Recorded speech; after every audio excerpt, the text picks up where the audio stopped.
bersiap Pak Heru. Ya, terima kasih pimpinan atas kesempatan yang diberikan. Bismillahirrahmanirrahim. Assalamualaikum warahmatullahi wabarakatuh. Selamat sore dan salam sejahtera untuk kita semua, pimpinan dan anggota Komisi 9 DPR RI yang saya cintai, saya banggakan, para Wakil Ketua Badan Gizi Nasional Republik Indonesia, Bu Arumsari dan Pak Trenggono, beserta seluruh jajaran BGN. Tentu saja menyambung apa yang sudah disampaikan oleh Ibu Bapak anggota, baik pertanyaan, pernyataan, masukan dan catatan, saya ingin mengingatkan kembali Ibu dan Bapak bahwa tujuan awal dari program makan bergizi gratis ini adalah untuk menyelesaikan permasalahan gizi yang masih menjadi PR besar kita, ya. Dan tentu saja diskusi ini sudah panjang Ibu dan Bapak. Sejak periode yang lalu kita mengingatkan kepada BGN untuk menggunakan peta kerawanan gizi yang sering kita bahas, kami bahas di rapat kerja maupun rapat dengar pendapat bersama Kementerian Kesehatan, kemudian BKKBN pada waktu itu, dan kemudian berubah nomenklatur menjadi Kementerian Kependudukan dan Pembangunan Keluarga, ya. Dan tentu saja saya yakin juga masih ada peta kerawanan gizi yang dimiliki oleh kementerian lembaga lainnya. Yang jelas kita sepakat bahwa kerawanan gizi ini tentu harus diselesaikan dengan berbagai pendekatan. Salah satu yang dipilih oleh pemerintah adalah dengan memberikan makan bergizi gratis, program MBG ini, ya. Sehingga kalau hari ini rapatnya adalah rapat fungsi pengawasan anggaran, maka kita berharap anggaran yang diberikan oleh bendahara negara kepada BGN ini betul-betul dapat dipertanggungjawabkan secara prudent dan kemudian terlihat output, kemudian juga outcome dan impact-nya seperti itu. Nah, oleh karena itu saya ingin melihat dari paparan Bu Arum tadi, ya, bahwa kita tidak hanya puas dengan capaian wajar tanpa pengecualian yang diraih oleh BGN, tapi kita perlu mengkonfirmasi seperti apa capaian dalam konteks kinerja program, ya, di tengah masyarakat. Nah, oleh karena itu yang pertama saya perlu menanyakan kembali Bu Arum, karena memang Bu Arum ini latar belakangnya adalah auditor dan sehari-hari berkutat dengan angka-angka. Saya ingin menanyakan kembali Bu, apa perbedaan di sini disebutkan di halaman 4 pada bagian aset lancar, ini disebutkan belanja dibayar di muka prepaid, ya. Kemudian di bawahnya ada uang muka belanja prepayment. Ini bedanya apa antara belanja dibayar di muka dengan uang muka belanja, dan kemudian kira-kira ini produknya atau barangnya apa, seperti itu. Meskipun tadi Ibu sudah sebutkan, ya, menurut saya ini perlu dijelaskan kembali, ya, sehingga kita betul-betul memiliki penghayatan bahwa kita tidak akan melakukan kesalahan yang sama, ya, dalam penggunaan anggaran yang diberikan kepada BGN. Ya, itu yang pertama. Kemudian yang kedua, saya juga ingin mendalami apa yang sudah ditanyakan oleh teman-teman anggota sebelumnya. Di sini disebutkan di halaman 5 pada bagian aset lainnya ada dana yang dibatasi penggunaannya sebesar 1,9 triliun, ya. Tadi saya sempat mendengar penjelasan Bu Arum, ini adalah pembangunan SPPG yang dibangun oleh APBN.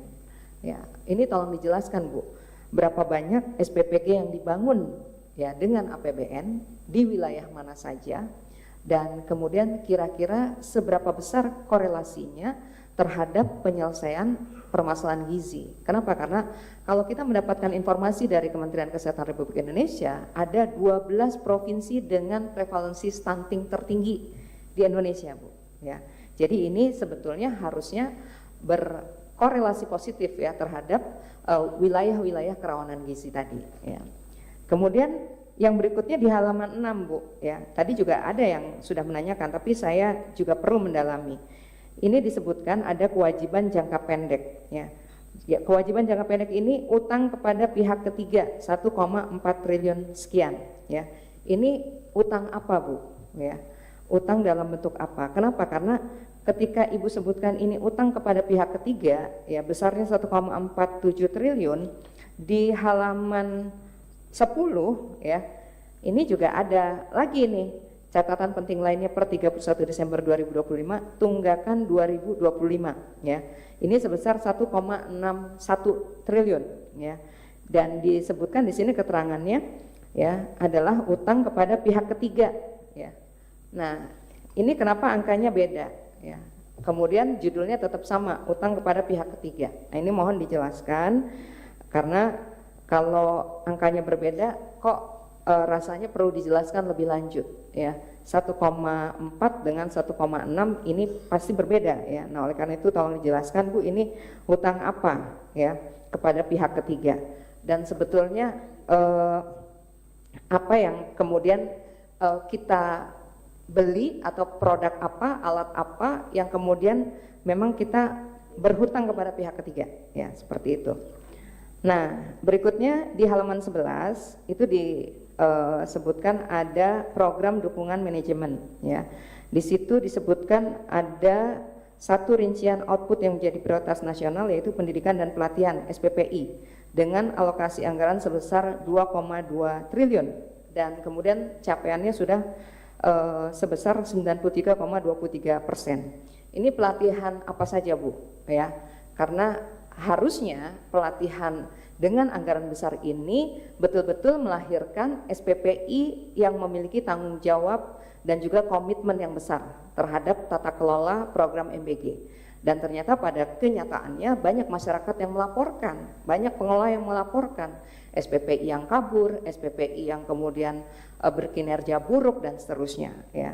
Dan sisanya tinggal sekitar 51 miliar. Nah, ini sisanya apa nih Bu yang belum dikerjakan gitu. Ya, ini menurut saya juga perlu dijelaskan karena hari ini BGN tentu saja bukan hanya bisa menyajikan angka dan kemudian mengungkapkannya dalam indikator yang tadi disebutkan, tapi kita juga ingin membangun indikator keberhasilan BGN lewat program MBG ini adalah membangun kepercayaan masyarakat. Nah, sehingga dengan jawaban Ibu tadi tentu jawaban Ibu nanti tentu ini akan bisa membangun kembali kepercayaan masyarakat. Berikutnya di halaman 12 ya, di situ disebutkan ini masih terkait motor listrik ya.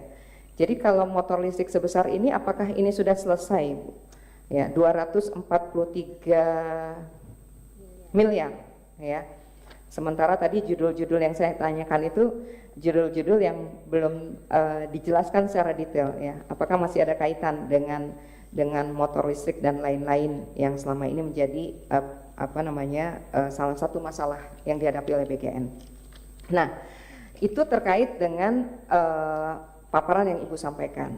Nah, tentu saja paparan yang Ibu sampaikan ini ya juga harus didukung Bu dengan perbaikan tata kelola program MBG ini. Karena nggak mungkin kita hanya bicara soal bagaimana realisasi anggaran, apakah sudah mencapai 90%, apakah sudah tercapai 100% dan seterusnya. Tapi kita juga ingin memastikan tujuan awal ini bisa tercapai dengan menyelesaikan permasalahan gizi. Dan yang kedua, saya juga berharap Bu, kita semua mendorong kepastian regulasi ya. Kenapa? Karena kepastian regulasi ini pastinya akan berdampak secara hukum, kemudian juga bisa membangun mekanisme kerjasama yang sehat antara pemerintah melalui BGN dengan pengelola SPPG ya. Karena kalau kita bicara tentang kesuksesan program MBG, ini kita nggak hanya bicara soal kinerja BGN, tapi juga kinerja pengelola dapur, kinerja masyarakat yang hari ini sudah dengan berbagai cara ya berpartisipasi pada program MBG ini. Sehingga kalau tadi teman-teman mengatakan beberapa hari yang lalu kita menerima berbagai kelompok masyarakat, memang kita akui ada pro dan kontra Bu pada program MBG ini. Tentu kita ingin ada di tengah-tengah. Bahwa kemudian ada yang harus kita benahi, mari kita benahi bersama. Kalau kemudian ada yang harus diperbaiki, mari kita perbaiki bersama agar betul-betul program ini tepat sasaran dan bisa sekali lagi bisa menghadirkan sebuah investasi jangka panjang ya. Nah, oleh karena itu dari kelompok masyarakat yang sudah menyampaikan kepada Komisi 9, menurut saya pemerintah harus melahirkan solusi yang berkeadilan, solusi yang tidak merugikan masyarakat, solusi yang betul-betul bisa memberikan jalan keluar bagi BGN, kemudian juga pengelola SPPG maupun masyarakat sebagai penerima manfaat. Ya, seperti itu. Nah, tentu saja aspek akuntabilitas, transparansi, objektivitas ini menjadi kata kuncinya. Kita berharap ya bahwa upaya mengedepankan transparansi, objektivitas dan juga profesionalitas ini bisa menjamin keberlanjutan program.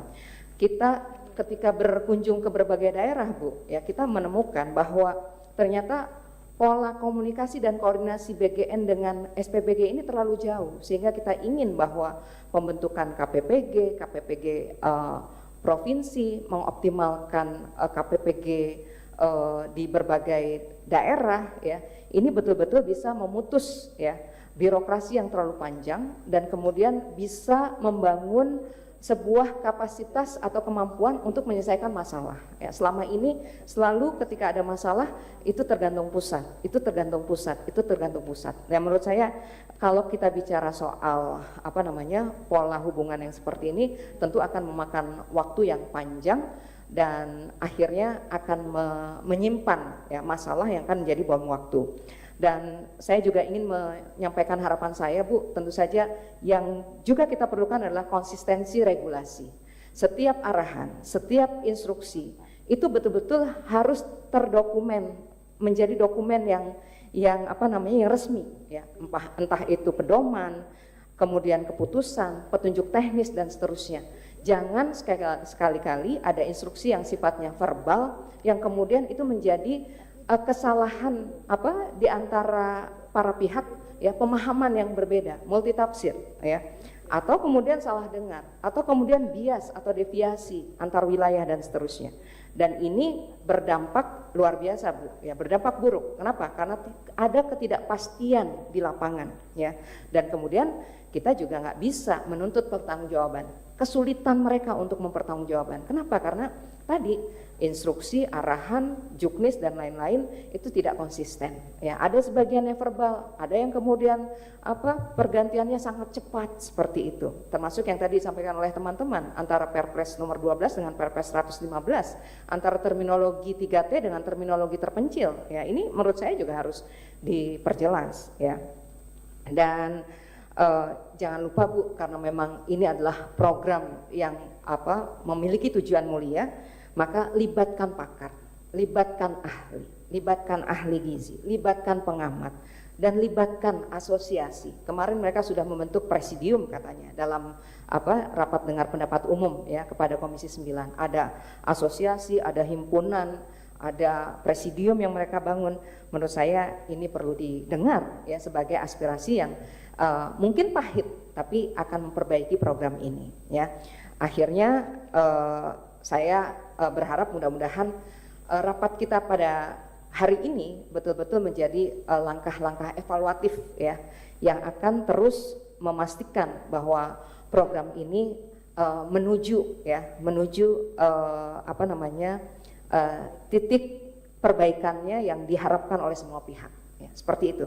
Terima kasih pimpinan, sekali lagi saya berharap ya dari laporan keuangan pada sore hari ini akan terus menjadi modal bagi kita untuk meningkatkan kinerja BGN dalam mengawal program MBG ini. Terima kasih. Assalamualaikum warahmatullahi wabarakatuh. Waalaikumsalam. Ini waktunya sudah lewat dari apa yang kita sepakati tadi. Izin saya tambah terlebih dahulu sampai jam 16 cukup Bapak Ibu ya. Selanjutnya Pak Heru, mohon bisa diperhatikan terkait dengan waktunya.